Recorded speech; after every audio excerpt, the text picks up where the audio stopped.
3,000 feet higher, the air grows drier and colder still, and the landscape is transformed. But here, I like to take people to a place off the main trail, where melting snow feeds a special hidden valley full of life.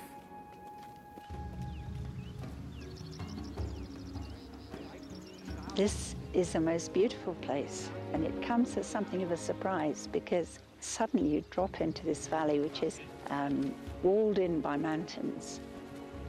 And best of all, it's walled in by Kilimanjaro's summit itself. We're at about 13,000 feet here, which is quite high for such a proliferation of plants. And they're probably going to be the last ones we see, because higher up it will get increasingly barren.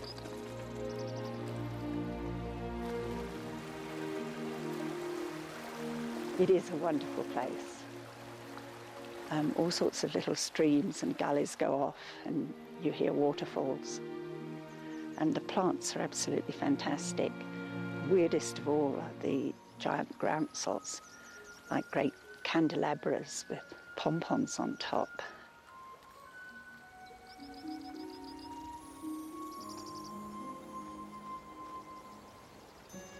Nicole and I went to a little groundsel forest on the other side of this valley, which was pure heaven, really.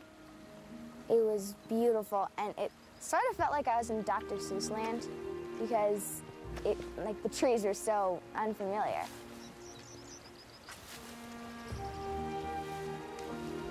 Jacob told me that some of these plants are more than 100 years old. They survive that long because they can shield themselves from the cold.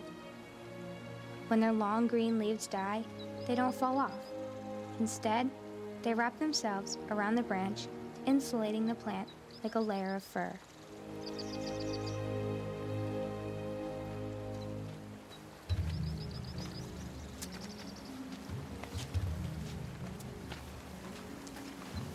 The things up here, I can see are not normal because I've never seen them before. Like the snow up there. I've never seen snow with my eyes. Just snow, I've never seen it before. Stepping on it, I've never tried. I've never even stepped on snow. It's going to be my first time. It's really great,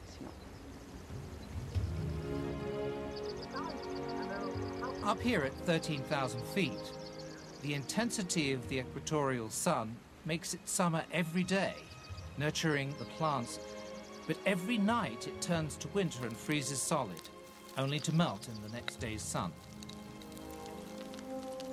In these extremes, plants have invented ingenious tricks to survive.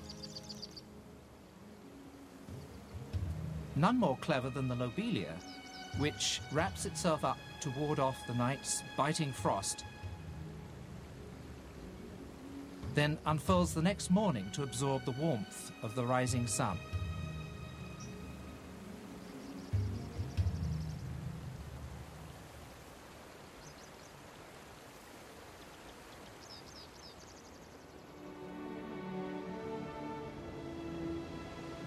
How can we understand the natural world like this? To succeed up here, near what feels like on top of the world, your body, has to change, just like the plants. The thin air is what gets to you. I don't know. I think you can be the healthiest person on earth, but you might not be able to make this mountain.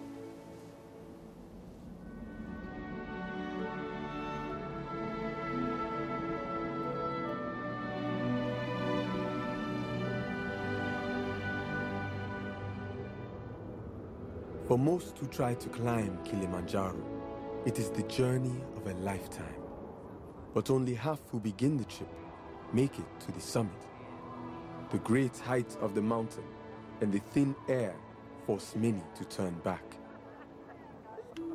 Up here, you have to pay attention to your body and make sure everyone is eating well. My role is to watch out for their safety in a world unfamiliar to them. Nicole has her father Rick along to look out for her. The real challenges are just beginning.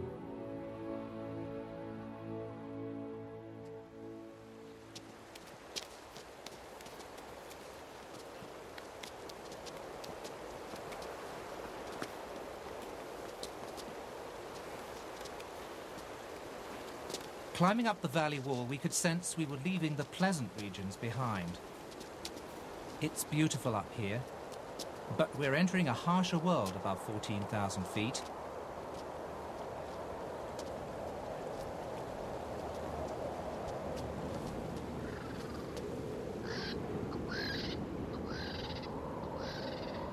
We have reached the cold and barren zone of an alpine desert.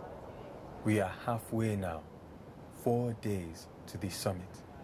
I tell them, to avoid altitude sickness, we must go slowly and acclimatize to the decreasing levels of oxygen. Thinking how I huffed and puffed up here, I'm a bit worried about how we're going to manage it, but I guess if we take our time, we'll be fine. I sincerely hope we all do make it up there. I'm longing to see the crater.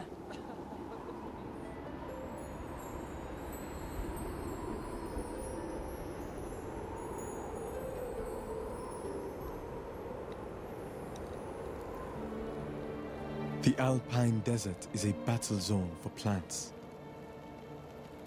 During the day, mist soaks the soil, but overnight the moisture freezes into tiny ice spears that shoot through the dirt, churning it up.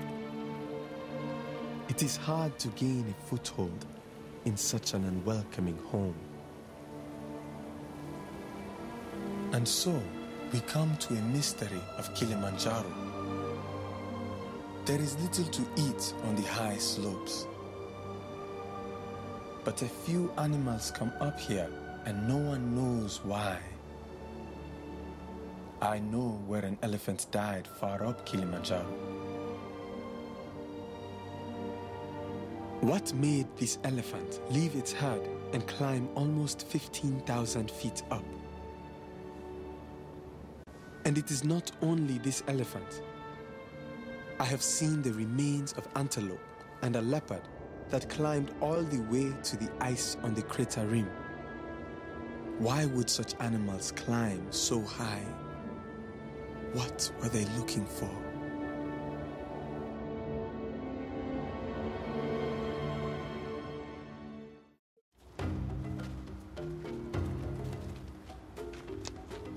The hardest moment walking was probably going downhill. And when I was going downhill, I was wishing I was going uphill. And when I was going uphill, I was wishing I was going downhill. So it got really confusing. And it was a I've been thinking that it's gonna be a very, very tough, long journey to get to the top. Lava Tower is 300 feet high, and it's right on the trail. Roger wanted to study it. I wanted to climb it.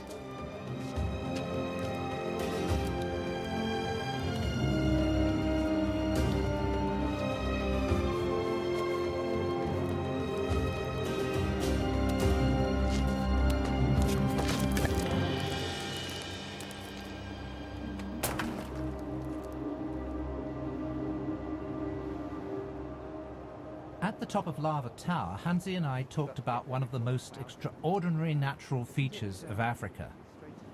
The mountain we're sitting on exists because of the Great Rift Valley, a 4,000-mile-long crack in the Earth's crust that is slowly separating East Africa from the rest of the continent.